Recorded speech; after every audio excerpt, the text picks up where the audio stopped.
Som, testando, som.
Meus irmãos, boa noite, graça e paz.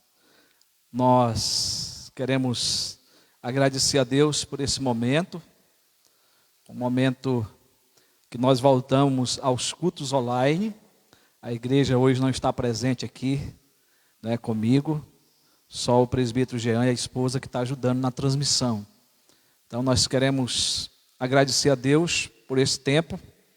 O nosso Senhor é soberano sobre todas as coisas, Ele está no controle de tudo o que está acontecendo, a história está nas suas mãos, e nós fazemos parte desse tempo, dessa história, né? Desse acontecimento da pandemia. Eu quero convidar você que está presente, online, a fechar os seus olhos. Nós vamos orar ao nosso Deus, invocando a presença do Eterno, do Todo-Poderoso, e que você possa, nesse momento, aí em casa, fechar os seus olhos e estarmos orando, falando com o nosso Pai Celestial. Deus Todo-Poderoso, Pai de nosso Senhor e Salvador Jesus Cristo, no nome do qual nós oramos. Pai, nós entramos na Tua presença pela mediação do Teu Filho, para Te agradecer, Senhor, por esse tempo, para Te agradecer, Senhor, por esse domingo, por esse início de noite, Senhor, que nos encontramos aqui para pregar a Tua palavra. Os irmãos de casa, os irmãos agora online, para ouvir a Tua palavra, queremos pedir ao Teu Santo Espírito que ministre aos nossos corações. E queremos, ó Deus, reconhecer diante da Tua santidade, da Tua pureza, o nosso pecado, porque somos pecadores, Senhor.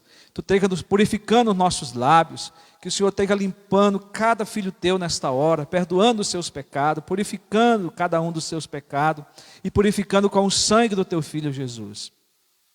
E, ó Deus, nós queremos também, Senhor, nesse momento interceder por aqueles que sofrem, Senhor. Nós temos irmãos nossos internados na UTI, internado no hospital, irmão Valdir, irmã Rose. Nós temos pastores como o reverendo Watterson, ó Deus, a sua sogra, os seus filhos que estão com Covid, a sogra na UTI. Nós queremos interceder por eles, queremos interceder, Senhor, pelo reverendo Amarildo, pela sua esposa Solange, que se recuperam também do Covid. Ó Deus, pela vida do Julián, filho do irmão Valdir, que também se recupera, pelo irmão Júnior, que ainda está tomando medicação, ó Deus, se recuperando. Queremos, ó Deus, clamar pela tua igreja, queremos clamar pela nossa cidade, por todos aqueles que estão internados nessa hora, pelos médicos, enfermeiros e enfermeiras que cuidam incansavelmente, Senhor, dos seus pacientes. Deus, derrama misericórdia.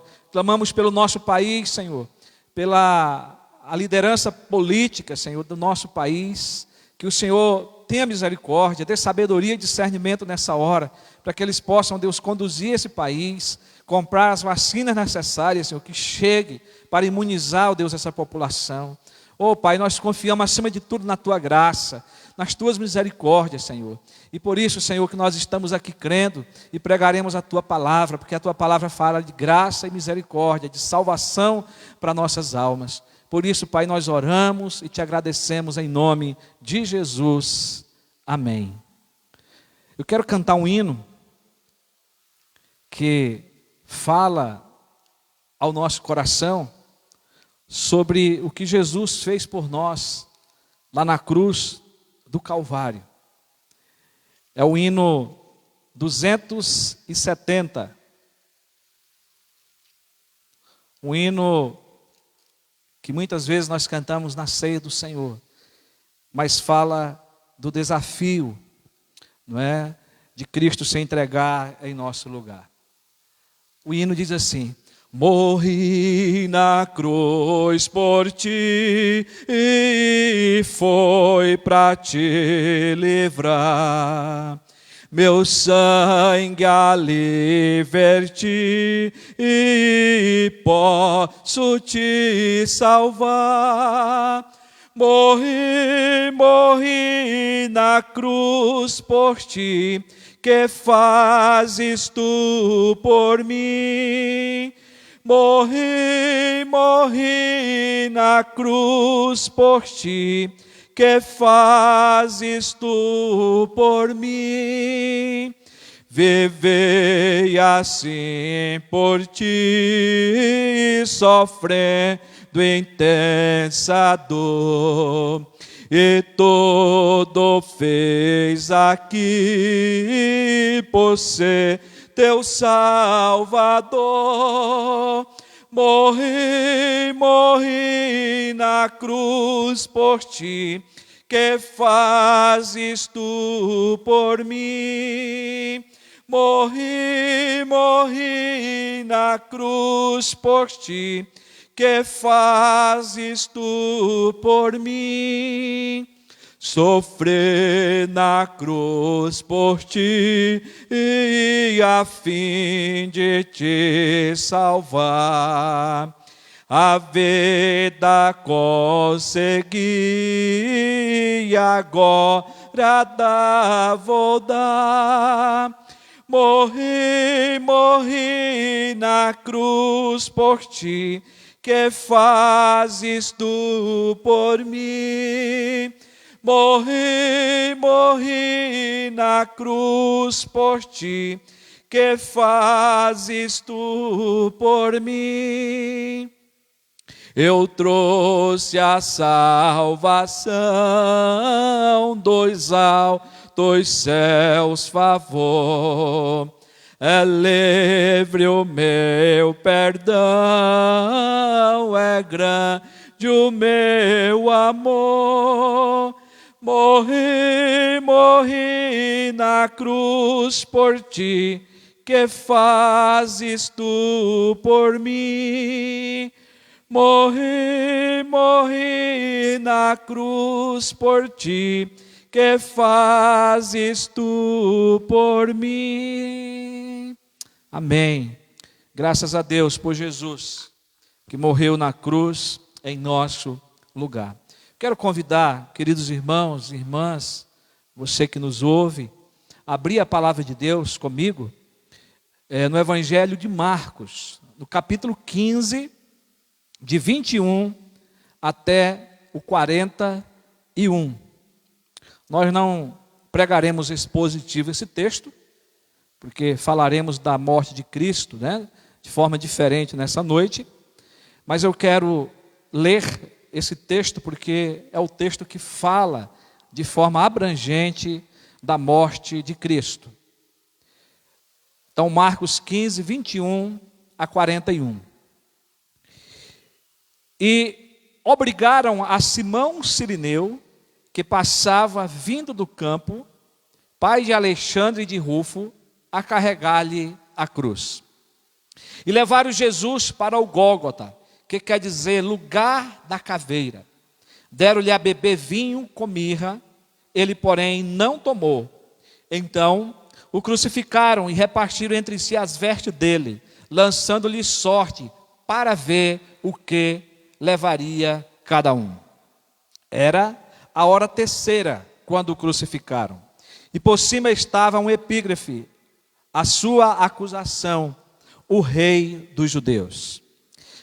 Com ele crucificaram 2 ladrões, um à sua direita e outro à sua esquerda. E cumpriu-se a escritura que diz: com malfeitores foi contado. Os que iam passando blasfemavam dele, meneando a cabeça e dizendo: tu que destróis o santuário e em 3 dias o reedificas, salva-te a ti mesmo, descendo da cruz. De igual modo, os principais sacerdotes com os escribas, escarnecendo entre si, diziam: salvou os outros, a si mesmo não pode salvar-se. Desça agora da cruz o Cristo, o Rei de Israel, para que vejam e creiamos. Também os que com ele foram crucificados o insultavam. Chegada a hora sexta, houve trevas sobre toda a terra até a hora 9. A hora 9, clamou Jesus em alta voz: Eloi, Eloi, lama sabactani, que quer dizer: Deus meu, por que me desamparastes? Alguns do que ali estavam, ouvindo isto, diziam: vede, chama por Elias. E um deles correu a embeber uma esponja em vinagre, e pondo-a na ponta de um caniço, deu-lhe de beber, dizendo: deixai, vejamos se Elias vem livrá-lo. Mas Jesus, dando um grande brando, expirou. E o véu do santuário rasgou-se em 2 partes, de alto a baixo. O centurião que estava em frente dele, vendo que assim expirara, disse: verdadeiramente este homem era o Filho de Deus.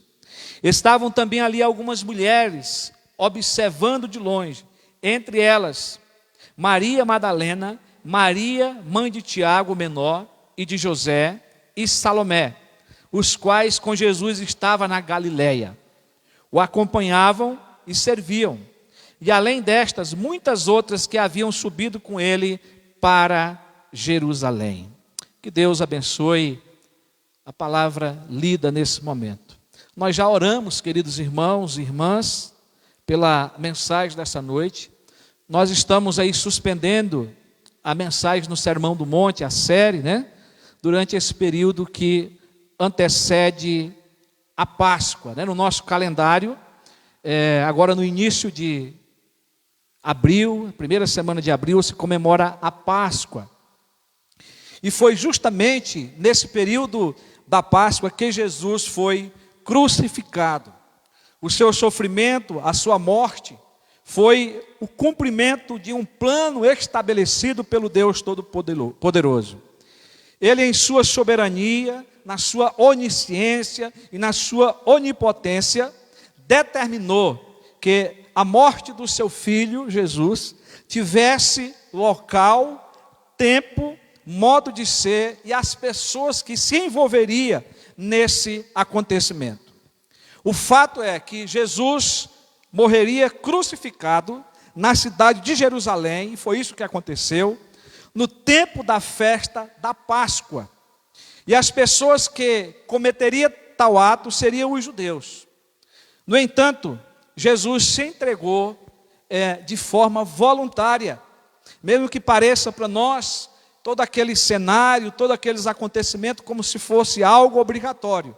A palavra de Deus diz que Jesus se entregou de forma espontânea em favor do nosso pecado. João, escrevendo o seu evangelho, ele relatou as seguintes palavras de Jesus, capítulo 10, 17 a 18. Por isso o Pai me ama, porque eu dou a minha vida para a reassumir. Ninguém a tira de mim, pelo contrário, eu espontaneamente a dou. Tenho autoridade para entregar e tenho para reavê-la. Este mandamento recebi de meu Pai.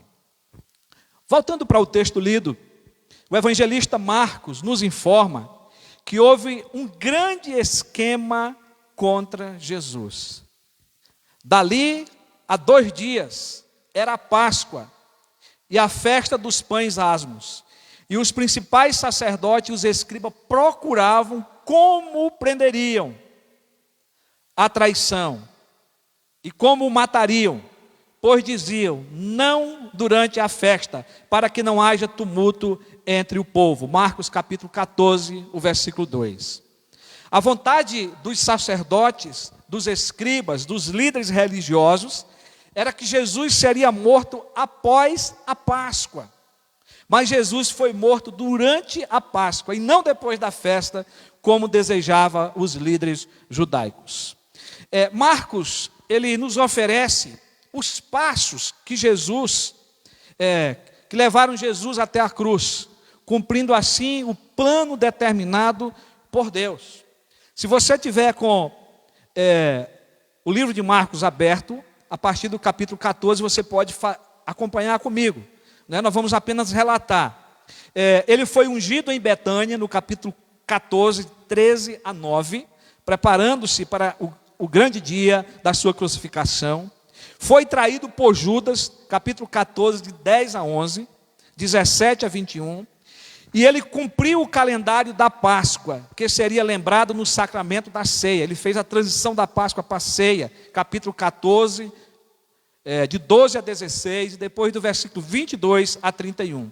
Ele foi tentado e preso no jardim do Getsêmani, capítulo 14, 32 a 52.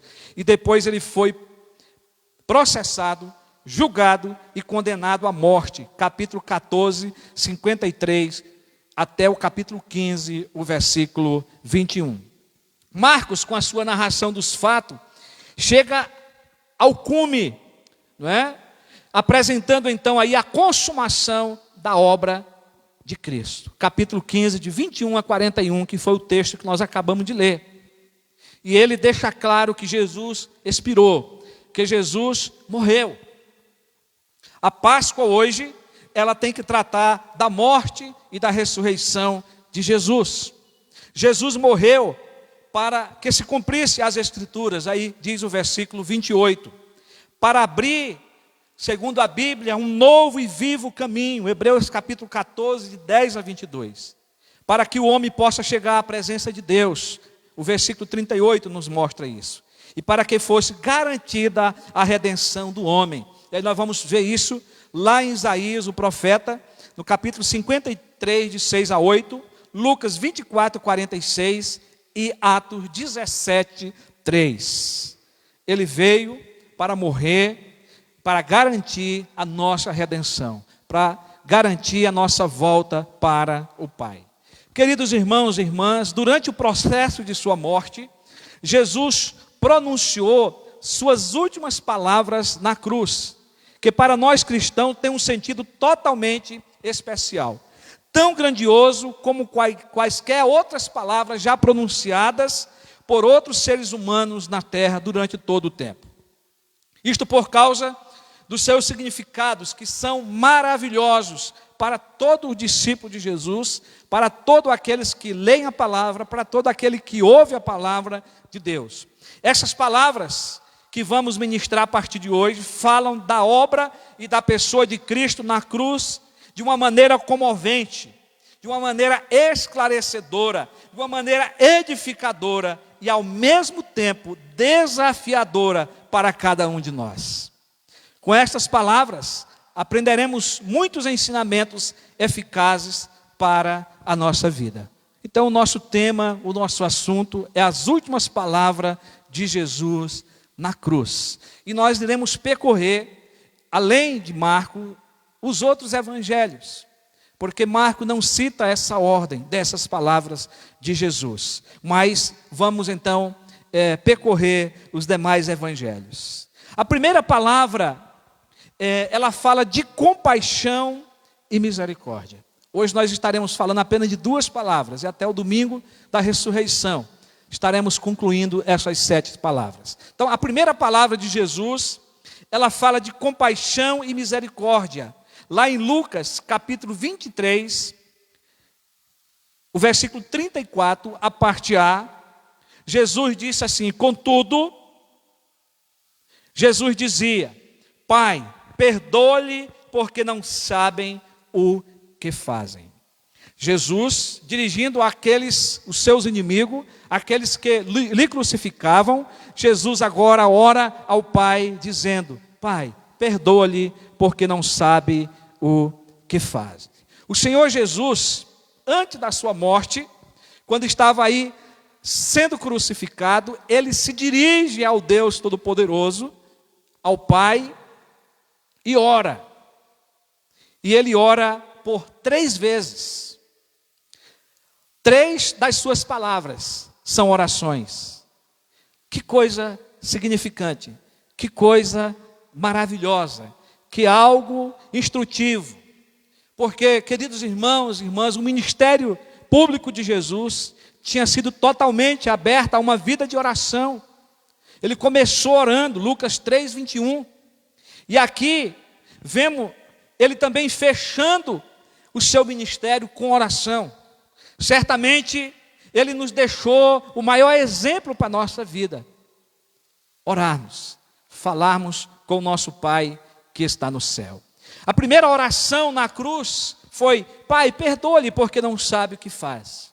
A segunda foi uma palavra central, que quem colaborou, com essas palavras, as 7 palavras de Jesus, coloca essa palavra no centro, mas também está no centro do acontecimento da crucificação. Quando Jesus ora dizendo: Deus meu, por que me desamparaste? E a última palavra também dirigida ao Pai é no final, quando ele ora dizendo: Pai, nas tuas mãos entrego o meu espírito. Então aí nós temos 3 orações de Jesus, que são 3 das palavras que nós vamos aqui estar ministrando. Queridos irmãos e irmãs, essa primeira palavra, que fala de compaixão e misericórdia, eu chamo a sua atenção para 3 verdades, ou por não dizer 4 verdades, né? Eu acredito que aqui eu registrei as 3 principais. A primeira palavra que fala de compaixão e misericórdia, vai nos mostrar aqui 3 verdades. Jesus é a vítima, Jesus é o sacerdote e Jesus é o seu sacrifício. E que o seu sacrifício, ele é suficiente para todos os pecados. Nós vamos estar desenvolvendo isso aqui. Então, primeiramente, Jesus é a vítima. Sabe por quê, queridos irmãos e irmãs? Porque ele se entregou para o sacrifício, como nós vimos aqui na palavra introdutória. Ele espontaneamente, ele deu a sua vida. Ele mesmo havia dito isso lá em João 10, 17, 18, texto que nós já lemos. Então, ele se entregou por mim e por você, ele se entregou para morrer em nosso lugar, Mais para frente estaremos falando mais abertamente sobre esse assunto. Mas Jesus também, ele é o sacerdote. Jesus, ele intercede pelos pecadores. Jesus aqui, ao interceder, ele intercede por perdão. Ele faz uso aqui de um dos seus ofícios, o ofício de sacerdote. Ele faz um amoroso pedido de misericórdia em favor do seu povo, em favor de todos que estavam ali, em favor dos seus inimigos, mas que é uma intercessão que abrange toda a humanidade. Ele assume ali o seu sacerdócio. Aqui ele é o sacerdote que faz intercessão pelo seu povo. Pai, perdoa-lhe, porque não sabem o que fazem. Mas ele também, podemos aqui tirar uma grande verdade, que aqui o seu sacrifício, ele é totalmente suficiente. Cristo está morrendo pelos pecadores, ele está entregando a vida por nós, e a sua morte, o seu sangue derramado foi suficiente para perdoar o pecado de todos os que lhe crucificavam, os seus inimigos, Herodes, Pilato, Anás, Caifás, os saduceus, os fariseus, os soldados e todos os judeus que ali consentia na sua morte, que também abrange a mim e a você. O seu sacrifício é suficiente para cobrir o pecado de todos os seres humanos. É suficiente, mas nem todos herdarão o perdão e a salvação eterna. O apóstolo Pedro, pouco tempo depois da morte e da ressurreição de Jesus, ele pregou lá em Atos 2, 36 a 39. E ele vai dizer assim: estejam absolutamente certa, pois toda a casa de Israel, de que a este Jesus que vós crucificaste, Deus o fez Senhor e Cristo. Ouvindo eles estas coisas, compungiu-se-lhes o coração e perguntaram a Pedro e aos demais apóstolos: que faremos, irmãos? Respondeu-lhe Pedro: arrependei-vos e cada um de vós seja batizado em nome de Jesus Cristo e para a remissão dos vossos pecados. E recebereis o dom do Espírito Santo, pois para vós outros é a promessa, para vossos filhos e para todos que ainda estão longe, isto é, para quantos o Senhor nosso Deus chamar. Queridos irmãos, irmãs, Pedro prega dizendo que Deus fez de Jesus o Senhor. Ele é o Deus encarnado. E Cristo, ele é o Messias prometido. Agora, o pecador precisa se arrepender e ser batizado para a remissão dos pecados e para receber o dom do Espírito Santo. Isto só é possível por causa do sacrifício de Jesus na cruz do Calvário. Jesus na cruz, ele se apresentou como o Cordeiro de Deus, que tira o pecado do mundo. Ele foi o sacrifício aceitável para Deus em todo o tempo, em toda a história da raça humana. E diz o escritor aos Hebreus, de uma vez para sempre, Hebreus 9, 28. Nem mesmo todos os sacrifícios do Antigo Testamento tiveram qualquer valor em si mesmo. O sacrifício era somente figura, tipo do perfeito sacrifício, o sacrifício do Senhor Jesus Cristo. Hebreus 9, versículo 9 e o versículo 10. Jesus orou ao Pai, suplicando o perdão dos seus inimigos. Mas todos nós éramos inimigos de Jesus. E você ainda pode ser um inimigo de Cristo, se você não o conhece como o Senhor e Salvador da sua vida.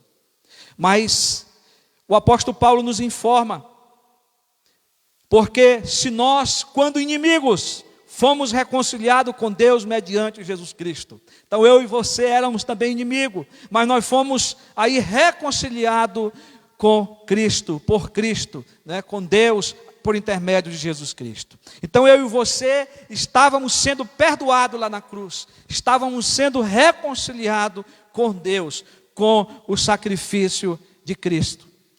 Queridos, é importante aqui observarmos que ali na cruz estava sendo feita a expiação dos nossos pecados, de todos aqueles que creem, pois não haveria maior pecado do que matar o próprio Messias, o Cristo. Assim como Jesus clamou pelo pecado dos que lhe crucificavam, os nossos pecados e de todos são perdoados pelo sacrifício, que é incomparável, o sacrifício de Jesus. Hebreus capítulo 10, de 11 a 18, é um texto longo, mas eu quero ler com você, para que você possa se certificar dessas verdades. Diz assim: ora, todo sacerdote se apresenta dia após dia a exercer o serviço sagrado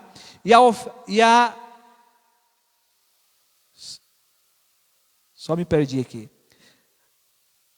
Ora, todo sacerdote se apresenta dia após dia a exercer o serviço sagrado e a oferecer muitas vezes os mesmos sacrifícios que nunca jamais podem remover pecados.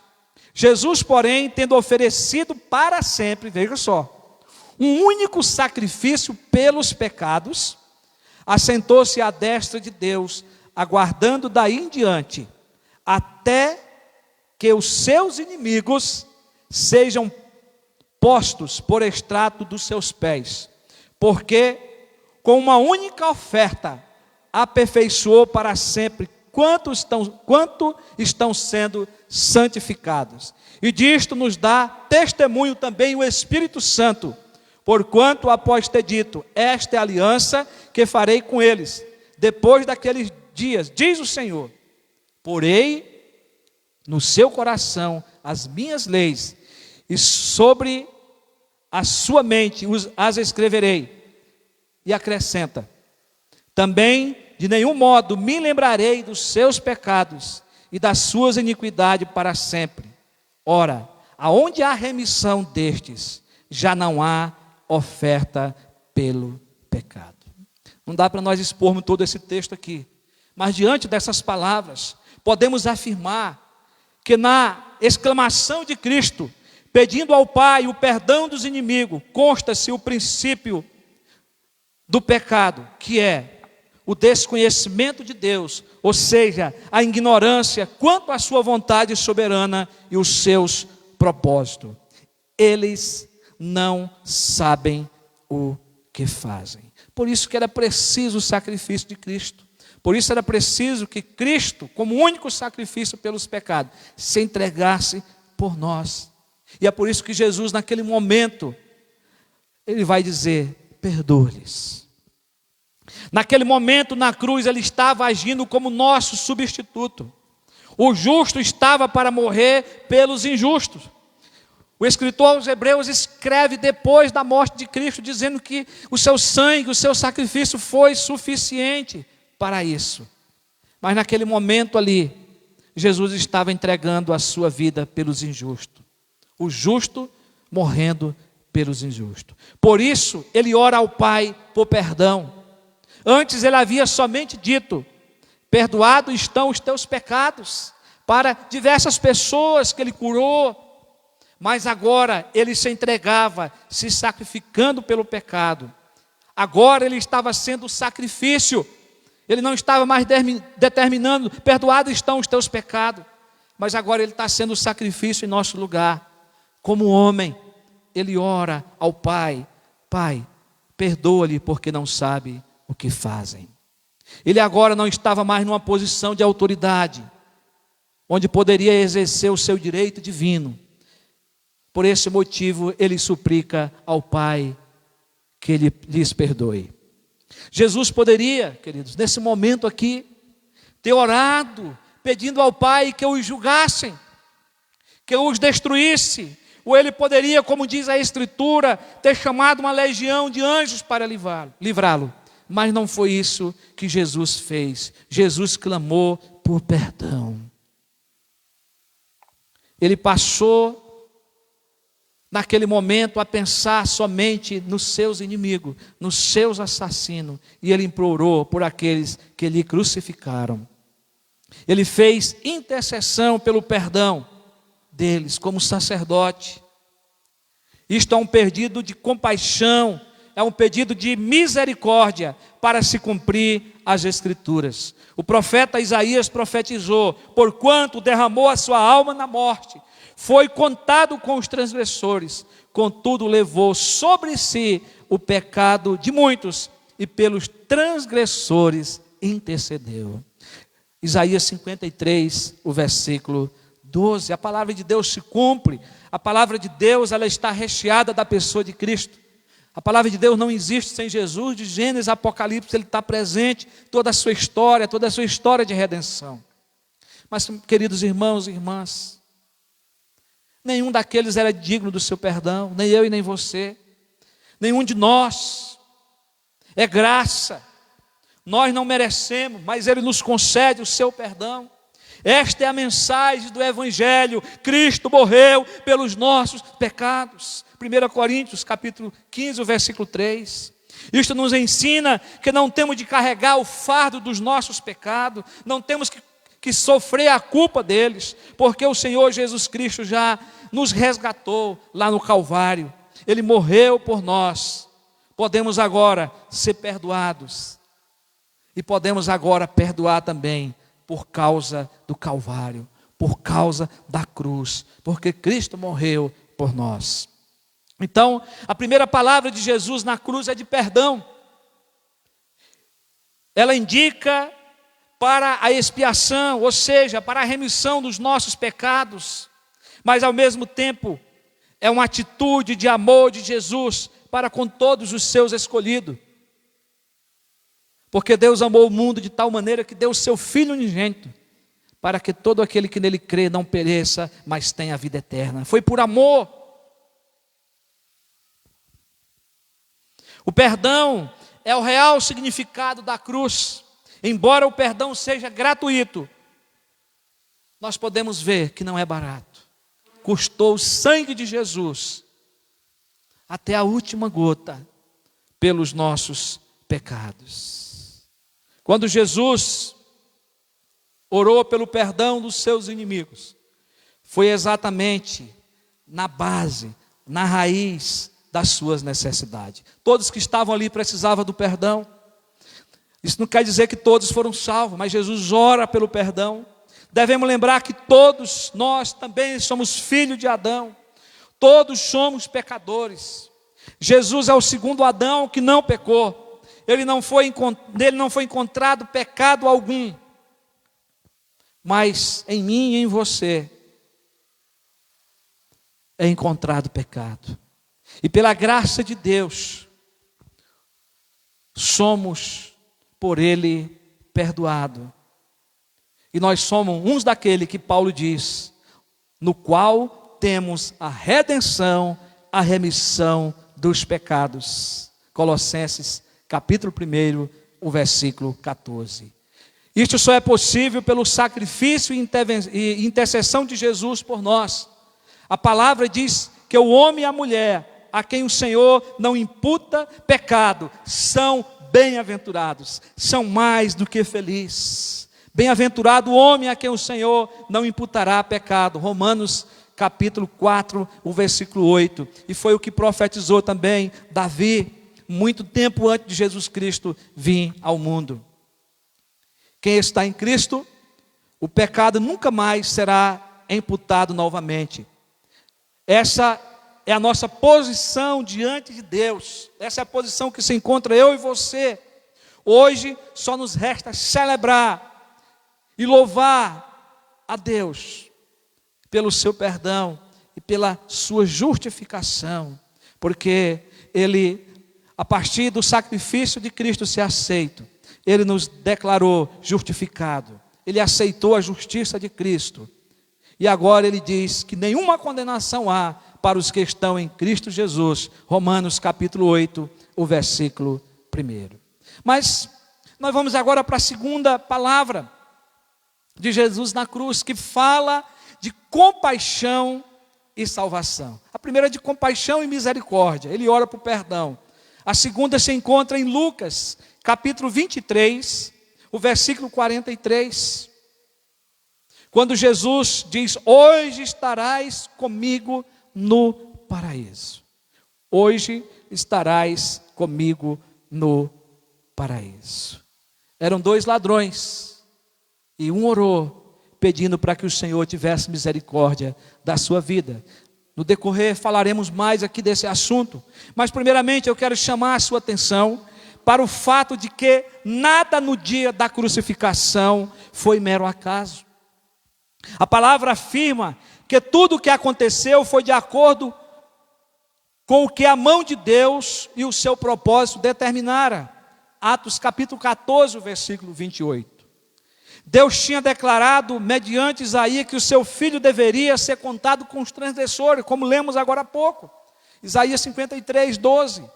O Filho de Deus, Jesus, ao nascer, ele estava rodeado pelos jumentos, pelos burros e por outros animais naquela estrebaria lá no campo. E agora, na sua morte, ele foi contado com os criminosos, que são na sociedade a escória da humanidade. A realidade é que o Filho de Deus, sem pecado, justo, foi tratado como um criminoso, como o pior dos pecadores. Ele foi crucificado ao lado de transgressores para ocupar o nosso lugar. Ele foi o nosso substituto, meu e seu. Era eu e você que era para estar lá na cruz sendo crucificado pelos nossos pecados. Nós tínhamos uma dívida a pagar, ele não. A cruz foi um lugar de vergonha. A cruz era para os piores transgressores. Era o lugar somente para os condenados pelos seus atos criminosos. Era uma sentença de morte que era feita ali na cruz.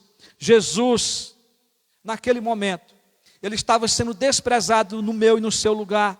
Ele estava sendo humilhado. E também no lugar daqueles ladrões. Ali estava acontecendo uma troca. O justo castigado no lugar dos injustos. Significa que o nosso castigo estava ali sendo levado através de Jesus Cristo. Estava ali sendo pago por Ele. Queridos irmãos e irmãs, na cruz, naquele momento, estava acontecendo o nosso resgate.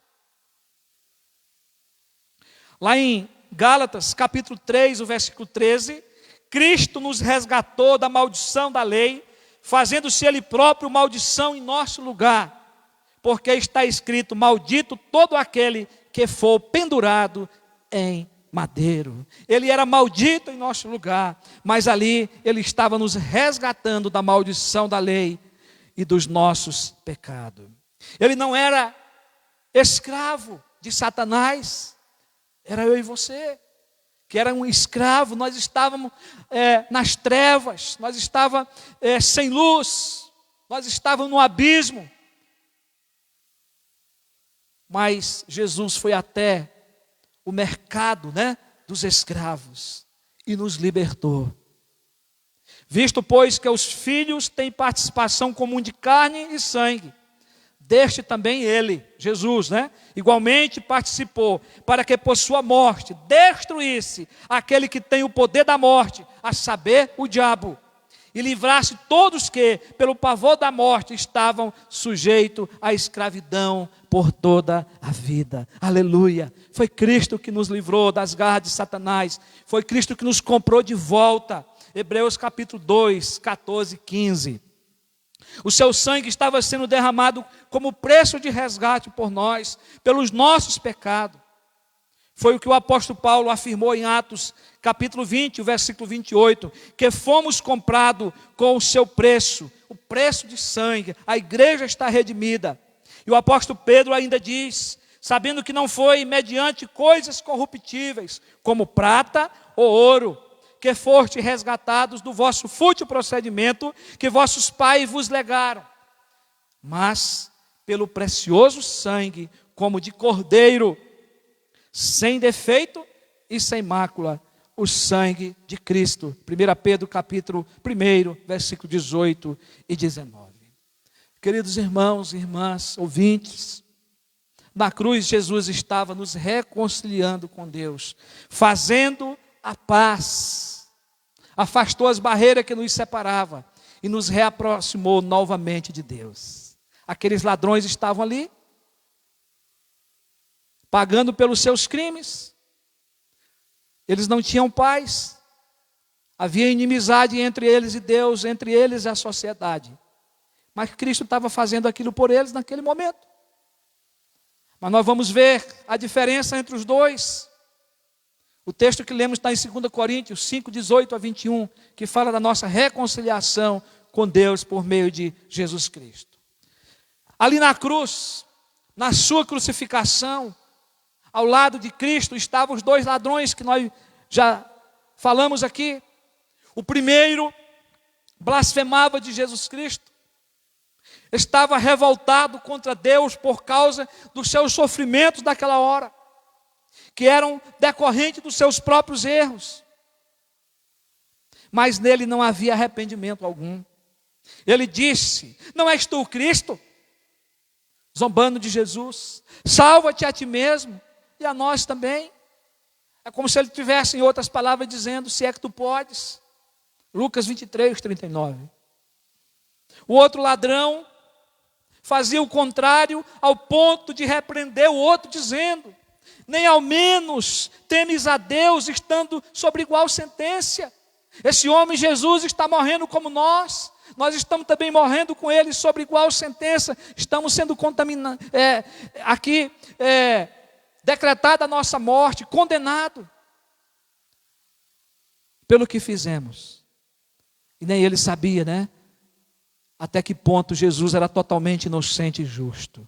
E ele passa a dizer: nós, na verdade, com justiça, porque recebemos o castigo que os nossos atos merecem. Mas ele nem o mal fez.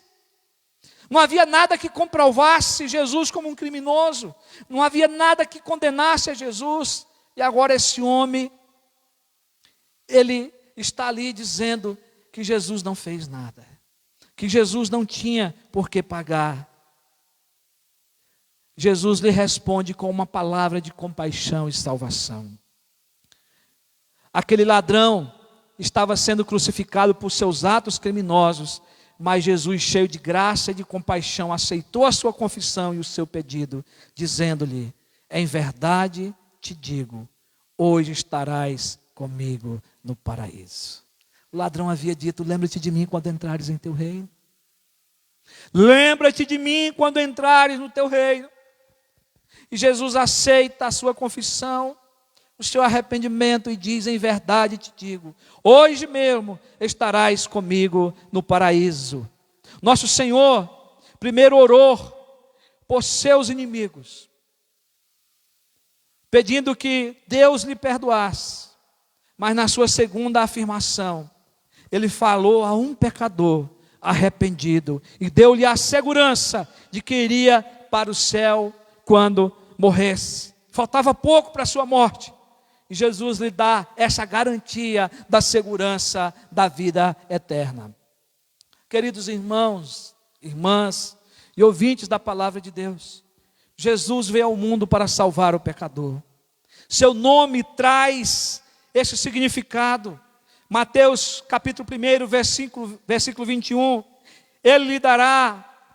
Ela dará à luz um filho, e lhe porás o nome de Jesus, porque ele salvará o seu povo do pecado deles. O nome Jesus quer dizer Salvador. Ele não veio para ser servido, mas ele veio para dar a sua vida em resgate de muitos, para salvar. Mateus 20, 28.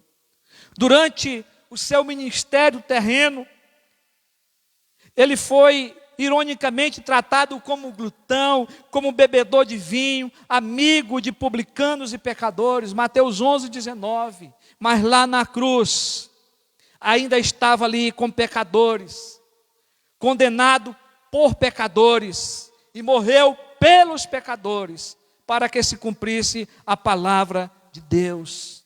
Pois a palavra de Deus diz que sem derramamento de sangue não há remissão de pecados. Hebreus 9, 22. Era o Cristo, era o Messias que estava ali, mas ele estava morrendo pelos pecadores. O ladrão que se arrependeu era um eleito, um predestinado para a salvação. Aceitou o sacrifício de Jesus, nem passou pelo batismo com água, pois esse não tem poder salvífico. Foi regenerado após a sua morte, foi para o céu com Jesus. Hoje mesmo estarás comigo no paraíso, no lugar de gozo com o Senhor. Aqui nós vemos a soberania de Deus aplicada sobre os dois ladrões. Um foi para a perdição eterna e o outro para gozar a vida eterna com o Senhor.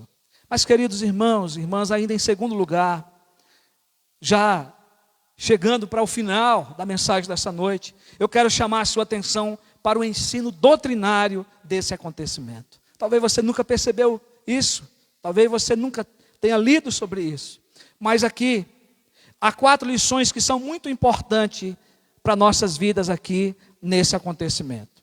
A primeira lição é que para um eleito há a possibilidade de ser chamado eficazmente até nos últimos minutos da sua vida. O que é a chamada eficaz? O que é ser chamado eficazmente? Preste atenção. Há 2 chamadas. Há uma chamada externa, que vem da pregação e da exposição da palavra de Deus, dada a todas as pessoas que entram em contato com o Evangelho.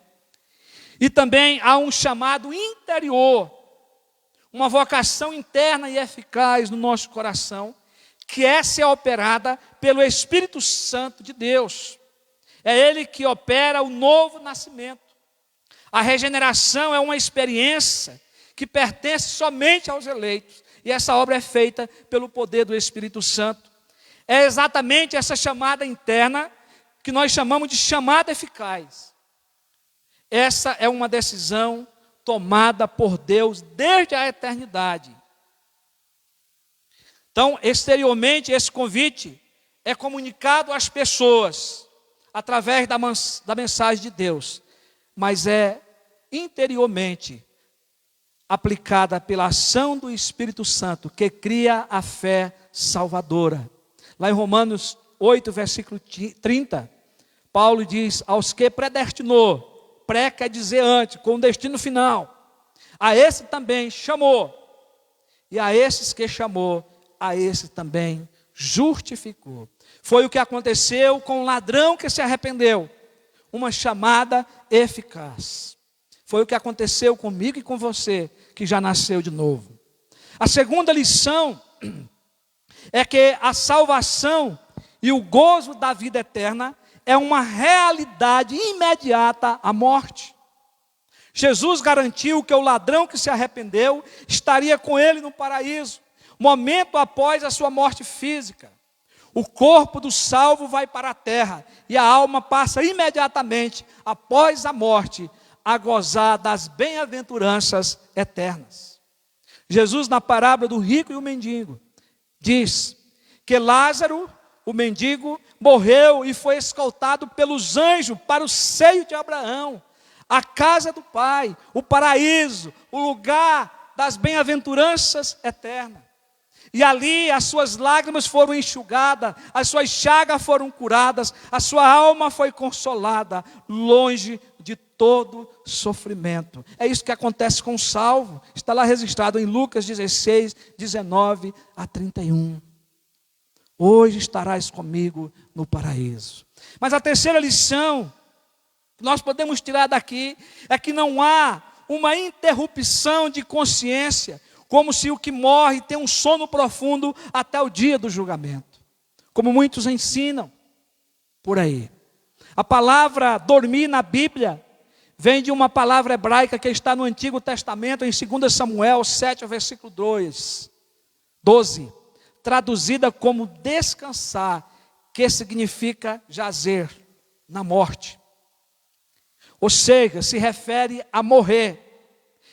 Ela é usada no Novo Testamento, em Mateus 27, 52, para o que estavam dormindo, ou seja, para aqueles que estavam mortos, e ressuscitaria no último dia da morte de Cristo.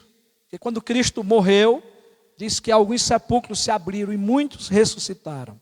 Essa palavra continua a ser usada no Novo Testamento para referir-se à morte dos crentes. Essa palavra não indica aí um repouso inconsciente, mas o descanso ou o repouso das lutas, da fadiga desse mundo, estando a pessoa agora a desfrutar, não é, do gozo eterno. Lá em Apocalipse, capítulo 14, versículo 13, diz assim: então ouvi uma voz do céu dizendo, escreve, bem-aventurados os mortos que, desde agora, morrem no Senhor. Sim, diz o Espírito, para que descansem das suas fadigas, pois as suas obras os acompanham.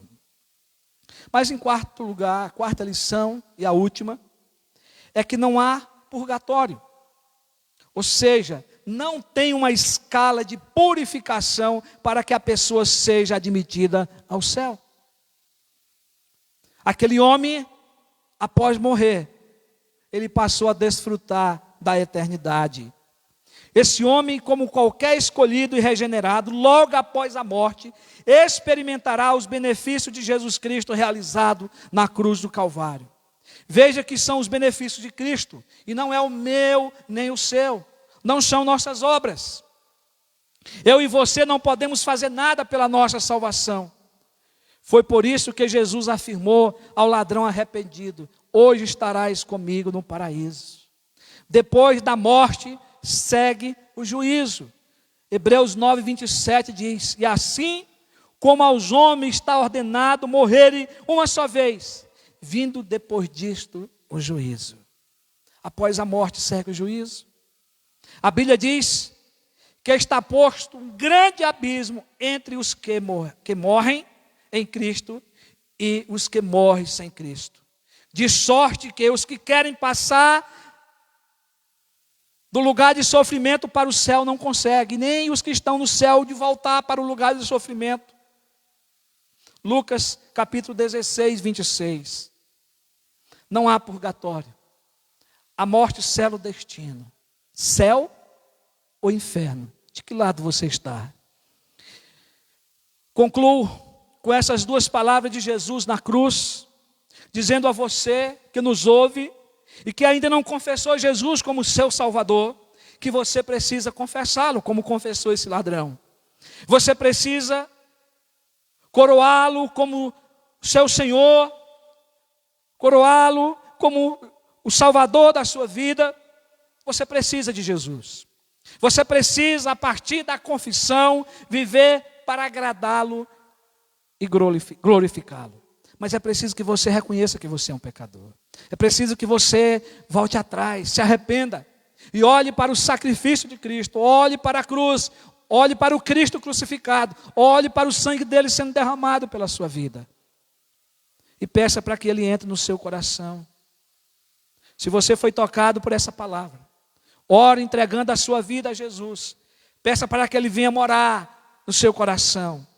E ouça a voz de Jesus dizendo: hoje mesmo estarás a gozar das bem-aventuranças eternas. Procure uma igreja séria, que pregue a palavra de Deus, que você possa adorá-lo ali junto com eles, em espírito e em verdade. Todos os nascidos de novo, eu e você, se for um escolhido, podemos descansar no perdão de Jesus. Estamos perdoados. A nossa salvação está garantida.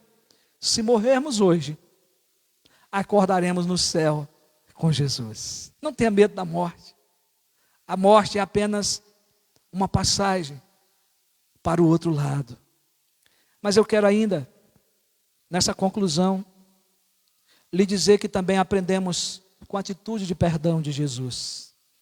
Aprendemos a perdoarmos os nossos inimigos. Quais são e quem são os seus inimigos? Jesus nos ensinou na oração do Pai Nosso a orarmos: perdoa-nos as nossas dívidas, assim como nós perdoamos aos nossos devedores. Você tem feito isso? Podemos perdoar, sim, os nossos inimigos, porque sabemos que o Pai que nos deu o perdão, Ele está no controle de todas as coisas. E nós não temos nada que temer. E foi por isso que Estevão, no final da sua morte, ele perdoou aqueles seus inimigos que lhe apedrejavam. Ele intercedeu a Deus pelo perdão, dizendo, ele invocava a Deus e dizia, Senhor Jesus, recebe o meu espírito. Então, ajoelhando-se, clamou em alta voz, Senhor, não lhe imputes este pecado. E com estas palavras, adormeceu. Pedro é o primeiro mártir, é o primeiro que morre na história da igreja primitiva como mártir, entregando a sua vida por amor a Cristo, morrendo por causa do Evangelho. Mas ele não morre amargurado, ele não morre ressentido, ele perdoa os seus inimigos. Queridos, que assim como o Senhor nos perdoou, possamos também perdoar. E que nós possamos estar certo da promessa de que gozaremos das bem-aventuranças eternas. Que Deus nos abençoe. Vamos orar? Querido Deus e amado Pai, graças te damos, Senhor, pela tua palavra pregada neste momento. Senhor, obrigado pela riqueza da tua palavra, obrigado pelas palavras de Jesus, por essas palavras de compaixão e misericórdia, por essa palavra de compaixão e salvação. Obrigado, Senhor, porque se não fosse Cristo ter morrido, nós estaríamos perdidos, nós estaríamos mortos nos nossos pecados. A nossa fé não teria sentido nenhum. Mas por causa da morte de Cristo, com a tua graça tu nos alcançou, com a tua graça tu nos deu o dom da fé. E agora podemos crer na tua grande salvação. Nós podemos crer que o Senhor nos escolheu, que o Senhor nos salvou e que o Senhor garante e assegura a nossa salvação. Até o grande dia do nosso encontro com Cristo, aonde vamos gozar das bem-aventuranças eternas. Pai, derrama a tua misericórdia por aqueles que precisam da tua salvação, por aqueles eleitos que estão sendo chamados nessa hora, que eles possam se arrepender e confessar Jesus como Senhor. E que o Senhor possa, assim como a mim e a tua igreja, que eles possam também sentir o perdão, que eles possam sentir a alegria da tua salvação. Senhor, fica conosco. Abençoa os que sofrem. Supra a necessidade, ó Deus, de todos aqueles que passam nesse momento. Fome, a necessidade de um emprego e que precisam da tua cura. Nós oramos e te agradecemos, te pedindo uma boa semana, em nome de Jesus. Amém. Recebei a bênção, queridos. Que a graça maravilhosa do Senhor Jesus Cristo, que o amor de Deus, o nosso eterno Pai, que a comunhão e as consolações do Santo Espírito repouse sobre a vossa vida, sobre a sua família e sobre todo o povo de Deus, em todos os lugares longínquos da terra, agora e para todo sempre. Amém. Graças a Deus. Tenha uma boa semana. Receba o meu abraço, mesmo que virtual. Qualquer coisa nos procure durante a semana. Que Deus te abençoe.